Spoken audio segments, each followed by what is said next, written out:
Let's digitize a simple logo, continuing with the skills that we learned from the last class. If you should have done that P, you'll recognize the serifs here. But before we do, I want to talk about some quick shortcuts and settings around the design palette here. So first of all, if you want to zoom in, you can, I believe, let's see, it's Z, right? Right, it's Z. So if you want to zoom in, you can press Z and zoom in, or you can press the F key. You can press the F key, and they'll say zoom factor. If you hit this 6 in there and hit OK, it's going to zoom in to 600%. You at least want to be there. I've seen people do it way more than that or way less than that, but 600 is good. So let's go over this again. It is Z. You can see there if you hit the Z key and then you do this, it'll zoom in to where you want to go. Or you can hit the F key and look at the zoom factor and zoom in to 600%. That'll be 6:1. The next thing is once you have a graphic loaded in here that you want to digitize, you come over here in your color object list. If you want to grab that, just go to your Windows and your Dockers. And you want to get your color object list. If you want to lock that in, you can see you have a pin here to pin it up. You click here in here and just hit the letter K, and that locks it. So now you can't move it, you can't select it or do anything. Now, before you lock it, now to unlock it, you push Shift K. Now, before you lock it, make sure that you have it centered. So select everything by selecting it like that, or go up here to Object. Excuse me, it is Edit, select all, which is Control A, pretty much on every computer. All right, now down here on the right, or yours may be somewhere else, but look for this position.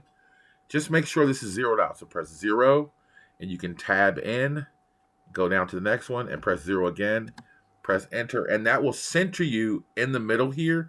Then come over here, press K, and you're all good. And now it won't move as you're digitizing, or you won't accidentally select it. It happens sometimes. Next. Sometimes you'll see me going in and out of True View, right? This is your True View. So let's just put some stitches on here real quick. Let's hit Enter. Now, you can't see under there. So a lot of times, here is your button for True View, right? But let's go with shortcuts and hit T. You hit T again, and it goes through there, and you can see through it. So you can continue to digitize, because a lot of times, you want to overlap something like this and make sure that those are overlapped. So you want to see through it, right? So True View is important. So you'll see a lot of times you'll see me looking for True View. So that's T for on and off of your True View. The next thing you want to do is sometimes you want to reshape something. So maybe I don't like this shape. Your reshape, it is right here, but you can see there the shortcut is H. You're going to have all these shortcuts. So H. So True View is on or off. Then we can press H, and that'll get you little nodes so you can see what you're doing. Now, when you want to add nodes, or you just grab these and move these around. Now, this is really important. This is going to change your game, because you're not going to be so worried about being perfect while you're digitizing, because you can easily just come in here and reshape things like you want to reshape things. And let's say you want to add a node because you want to put this up in this corner. You just click here.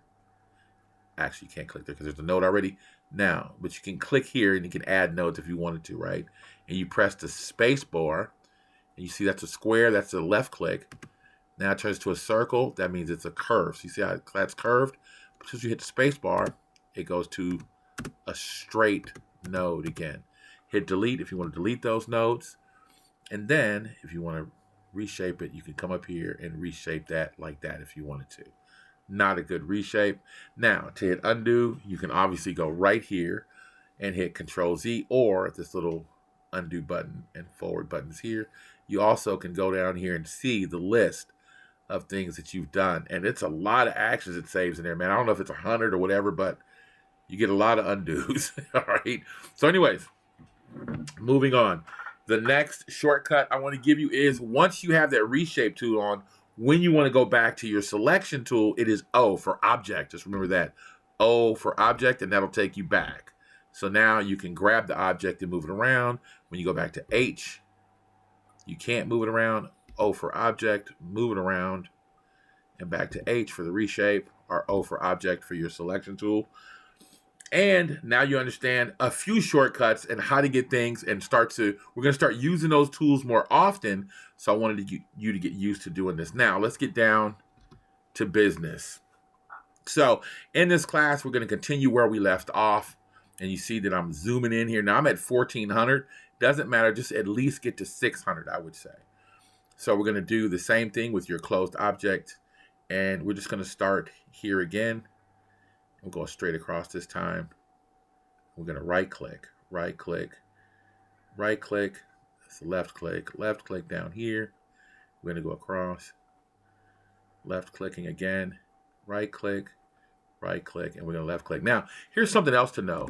You do not have to close the shape. The software will figure it out for you. Let's figure this out with satin stitches. The software will figure out to close that shape for you. There's an important reason for that I'll explain to you later, but let's get some reshape on, right? So just so you can see, I hit my H key and I want to reshape a little bit, bring this up. Later on, we're going to talk about stitch angles. You see how these stitches are all kind of going in this direction? Sometimes you want to change that stitch angle. You see this here? That's how you can change this. So let's say we want to bring that stitch angle to 90 degrees. And now you see how everything is nice and neat? That's in your reshape tool. And this is the little stitch angle tool. So this will, if you click that, you see it disappear. Click it again and you'll see that sitting there. And now those stitches are nice and neat. Now let's go to our column A tool and get busy. Come in here, we're going to left click. Now, let me show you something else real quick. Here, we're going to hit T, get you some overlap going on here. So we're going to start digitizing proper and using proper habits right from the rip. You want to get at least a millimeter to 3 millimeters inside of here. We're going to click there, and then we can press the True View key again if you want to, and we're going to go up again. Now, we got some curvage going on here, so that's a right click. This is a left click, and now I'm going to go all the way up here when there's no curvage going on. I'm going to get another left click right here, and a left click right here. I'm going to press enter. That's looking pretty good to me. Now, some people do their ends where they'll come up here and go straight, and then they'll come back down here. But some people do what we call caps, and I'm going to show you how to do a cap real quick. So we're going to grab this Digitize closed shape again, and we're going to start here. We're going to come here. These are all left clicks. Come across, and then come here. Remember how I showed you didn't have to close something? You didn't have to close that, right? So then we'll go ahead and do a stitch there. Press H, and look at that. Isn't that nice? Now, let's go down with our column tool again. Now, we're going to go back to our True View because remember, we want to get a little overlap going on here. Start out with some good habits. So we're going to start right here and go across. Remember, you're in, out, right? But this is all pretty much straight, so you can come all the way down here. Get your left click on. We're going to do it again. We're going to hit enter. Press T for True View, and that's looking pretty good, right? So now we're going to use the same tool again, and we could have kept going, but I wanted to stop here, right? Because I just wanted to show you that here comes a curve. Now, it's up to you. There's no right or wrong way to do this, so I'm just going to continue on. So let's click this tool here. True View, let's get a little bit of overlap going on. Now, we're going to right click, and out, right? So now we're in, out with your right click, in, out, and we're going to do it again, in, out. We'll go all the way over here, inside and outside. Click enter, hit T for your True View. Looking pretty good. Now we're going to finish up with the serif right here. Digitize this closed shape. Hit the True View. Let's get some overlap going on here. Click across. Now this should be a right click. That's a right click. Left click. Left click. Left click. Now these are right clicks. Right click. Right click. Right click. And then we're going to hit enter. Fill it up. Looking good.